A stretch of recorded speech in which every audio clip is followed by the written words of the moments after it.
binds this country together to its death. I must appreciate, Mr. Speaker, that I am acutely aware of the tight fiscal space that we find ourselves in as a country. That I know very much. And I have been consistent and clear. If you check the records of this House, Mr. Speaker, especially with regards to management of our economy and the biggest struggle that we find ourselves in, which is a debt distress, Mr. Speaker, you will find that I have been as clear as daylight, Mr. Speaker. When the motion was brought to this House about 5 or 6 years ago to increase our debt ceiling from 5 trillion to 10 trillion, I opposed that motion, Mr. Speaker. Moved by Senator Pogisio, seconded by Minority Leader then, Senator James Orengo, in this House, Mr. Speaker. And we predicted very well, because at that particular time, Mr. Speaker, I was a member of Budget and Finance Committee, that there will come a time where we will not be able to meet our financial obligations because of that kind of unchecked borrowing. We are now in that particular space, Mr. Speaker, where we are struggling to pay debt, and therefore we are told we must tighten our belts. I agree, tighten our belts we will, but you cannot begin tightening your belts from those that consumed the least, which is devolution. If it is tightening our belts, Mr. Speaker, then let us see that action commensurate with regards to the budget that is left with the national government, Mr. Speaker. And that is why senators have spoken and have said that 450 is a minimum, and that we are very clear about, Mr. Speaker. Our Committee on Budget and Finance has proposed 465. That is even better, Mr. Speaker. And because our colleagues in the National Assembly have told us that you have no business looking into the budget of the national government, Mr. Speaker, we have said fine. We don't want to know what details entails therein. But at least give us 465, we take back to the 47 devolved units, then find the money to run your operations in the rest of the departments and state organs, Mr. Speaker. Because if somebody does not stand up for devolution, Mr. Speaker, devolution will be killed. And I wish, Mr. Speaker, Senator Moses Kajwang was here, because he walked out just maybe to attend to something when I was rising to speak. Because I said the other day, Mr. Speaker, that yes, we are concerned by the audit reports that continue to be brought to this House. And before the end of last session, members, if you recall, we hurriedly passed resolutions of about almost all the 47 county governments' audit reports, because of an imposition of a timeline by the courts, Mr. Speaker. And we said we shall find time to revisit, to check on, Mr. Speaker, the operations of our specific county governments. That exercise needs to happen and happen now. I know, Mr. Speaker, that there are members of CPIC, County Public Accounts Committee, that are in this House. I want to request them with a lot of humility that you must lead the exercise, because this is ordinarily your work. This is the work that this committee this House has charged you with the responsibility of, Mr. Speaker, to ensure that once we have done the battle and have brought the goods home, that they are used prudently for the improvement of the welfare of our citizens, Mr. Speaker. We went out to point, Mr. Speaker, if you recall that particular debate on that afternoon, and I do remember, Mr. Speaker, because I made a contribution just like all my colleague senators, Mr. Speaker, that there were certain glaring maladministration issues that were coming out distinctively clear in almost all the 47 county governments without fail, Mr. Speaker. The issue of minimal disposition of resources, Mr. Speaker, hardly 20%. Many counties are using up only 15 to 22% at the maximum, Mr. Speaker, towards actual development expenditure, Mr. Speaker. That means close to 80% is going to recurrent expenditure. That is not tenable. That cannot be viable, Mr. Speaker. And I want us to reflect on the speech made by Prime Minister Raila this morning, Mr. Speaker, in this House, about the journey of devolution and why we as a Senate must always stand and defend. It must be recalled, Mr. Speaker, that on those particular reports that we considered here as well, we were reminded that many of our county governments, I think 35 if I'm not wrong, out of 47 of our counties, were spending more than half the resources that we devolved, Mr. Speaker, on paying salaries. Surely, Mr. Speaker, then why should you want to be called a governor? Your name should be turned to Paymaster General, that you are just a salaries payment officer if you are disposing more than half the shareable revenue that is due to your county, Mr. Speaker, to pay salaries alone. And I have said that this business, Mr. Speaker, of telling us that, oh, you know, in 2013, we inherited members of staff from the defunct municipal councils, Mr. Speaker. Therefore, we have to find ways of paying them. Surely, this is almost 15 years since that exercise happened. What is your contingency plan? And I want to tell you, members, if we wait that our county governors file that particular plan on the route to achieving the statutory 35%, Mr. Speaker, on spend on recurrent expenditure, Mr. Speaker, it will never happen. We are the ones who passed Regulation 25 of PFM, Mr. Speaker, on how much each county is supposed to spend. We are the ones that are charged with the mandate of enforcing it. I want to urge you, honorable members, particularly members of Budget and Finance Committee who brought us this wonderful report, that you must lead us in an exercise where we have a conversation and we sit down and pass regulations, Mr. Speaker, so that if a county government does not file a plan through which they aim or they head, you know, Mr. Speaker, prudent use of public resources is not an event. It is a process. There is a way through which you grow your numbers. If today you are at 47%, Senator Faki, because if I recall that is the number that your county Mombasa was at, Governor Abdul Swamad must file before this house the plan that they have for the next 3, 4, 5, or even 6 years as a county government to move towards attainment of the statutory 35%. But if this year is 47, next year is 48, the year after that it becomes 50, surely even us as a house, aren't we complicit in the maladministration that is going on in our counties, Mr. Speaker? We have been reminded this afternoon, Mr. Speaker, that there are many, these initiatives that keep on popping up. Collaborations between county government and national government. First of all, there were KIPES, Mr. Speaker. You go and check what plans are being done by the county governments. You know, KIPE was conceptualized in Nairobi, and that's why we must move away from these plans that are conceptualized in the well-seed rooms here in Nairobi, but have no meaning or connection whatsoever with the challenges that people face in the village. If you go today to your county, youth leader Senator Oburu, and ask yourself, what is the plan that is being made to make sure that the KIPE that is being built in your county will actually be of service to the people of Siaya? Chances are there is absolutely nothing. And if you ask the governor, rightfully so, he will say, but I was not consulted. I was just told, give a matching fund of 250 million.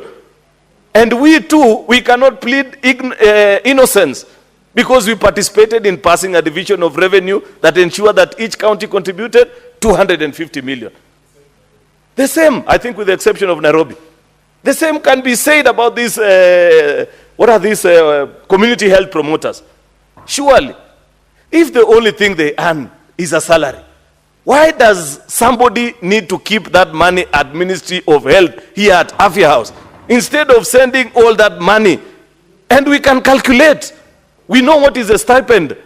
Why surely? What is this obsession that we have in our country with holding on to resources that you don't need? Even people's salary. At least we know, even if you're looking for a kickback, Senator Eddy, there is no kickback in people's salary. At least send that one out. And therefore,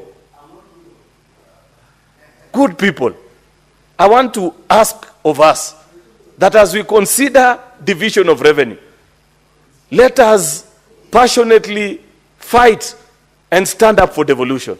Because this is the last battalion of defense. If you let this country down, Mr. Speaker, there is no likelihood whatsoever that anybody will ever remember that there was need. We understand that there are challenges, Senator Mogeni. Devolution is not as popular as CDF. That is a fact. Nobody doesn't, it's not rocket science. And it's for obvious reasons. CDF is managed separately. And we must be able to learn, even us, and appreciate that what is it that has made CDF to be as popular as it is. Of course, is the fact that they don't utilize the level of human resource that we utilize in our counties. That is why 98% of that fund goes to actual budgetary programs, things that people, that are tangible and people can see. You know, schools, and I don't know what, things that ordinary citizens would wish to identify with. But you know, when you're a county government and 50% of the 10 billion you receive is paying 3,000-4,000 people in a county of 1 million people, then people will say, wrap these things up, we don't want them. Therefore, part of defending devolution is to ensure that we make it work in the way that it was designed. And the way that it was designed is to make sure that people feel resources getting into their pockets. So I want to urge as colleagues, as we begin this conversation and the reawakening that we have, we must all stand together and appreciate that there will be challenges, that we may not achieve that which we set out to achieve immediately or at the time of first asking. But surely and certainly, Mr. Speaker, as a House, we must make a firm decision that is in the best interest of the country.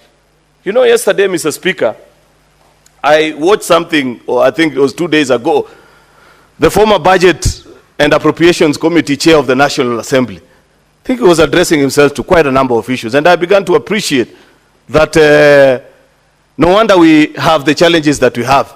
You know, there is something that the late President, Mr. Speaker, President Mwai Kibaki, used to speak about people being suddenly very clever. And I saw the gentleman trying to tell us, oh, you know, we should not borrow.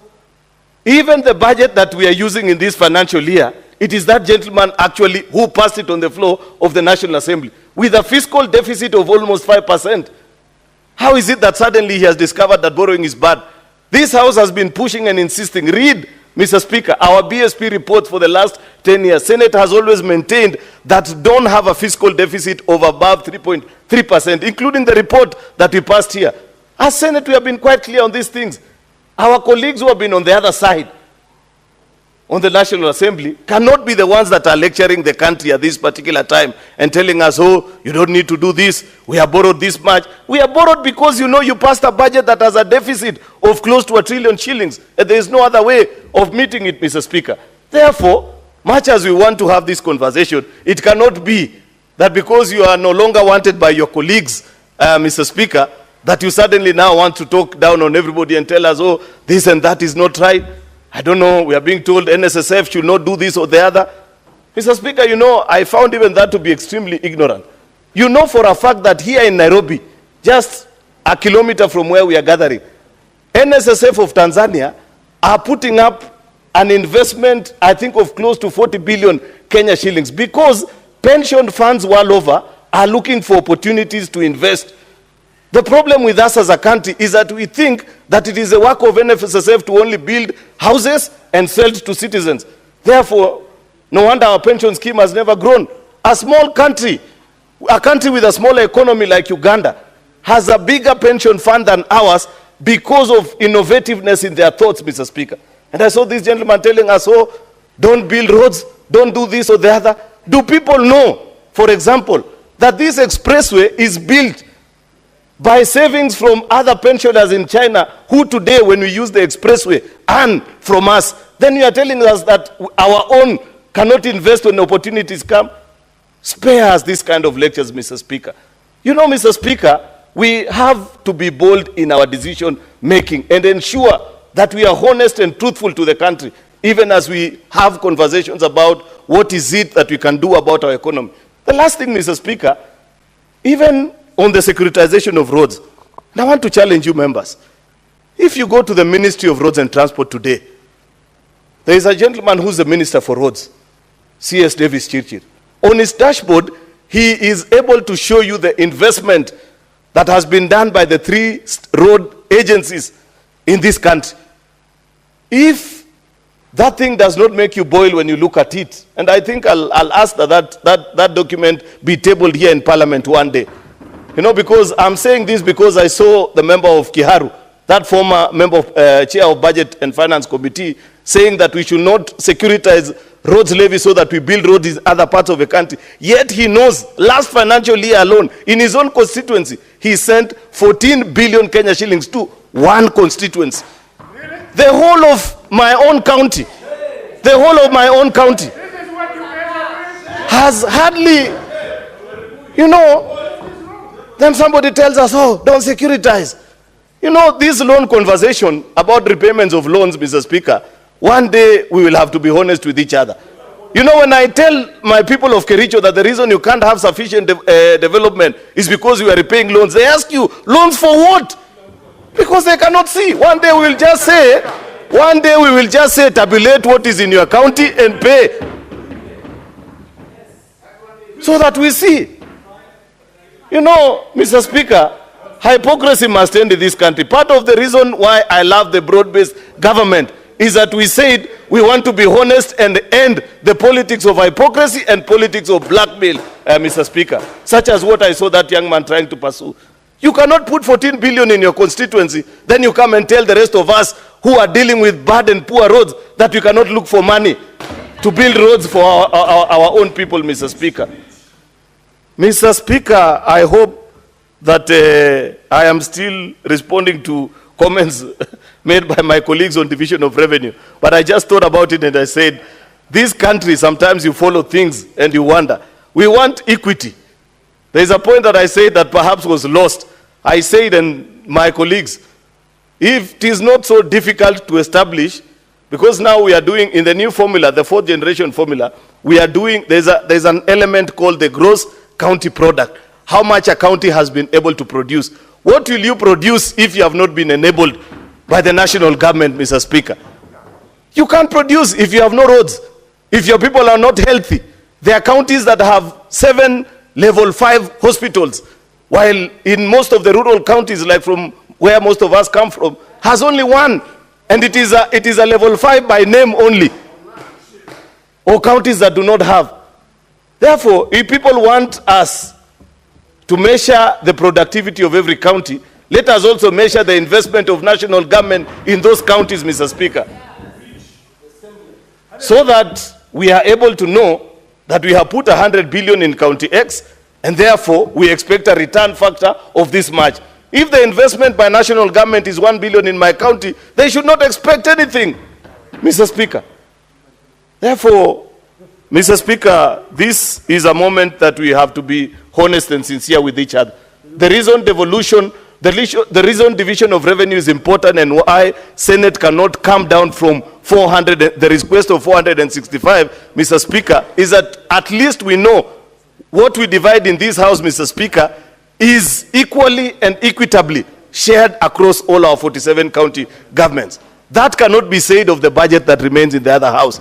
And therefore, if it was even possible, Mr. Speaker, we would actually put most of our resources in this house so that we share equitably across the 47 county governments, and the other one which people want to play games with, the little part of it, remains in the other house.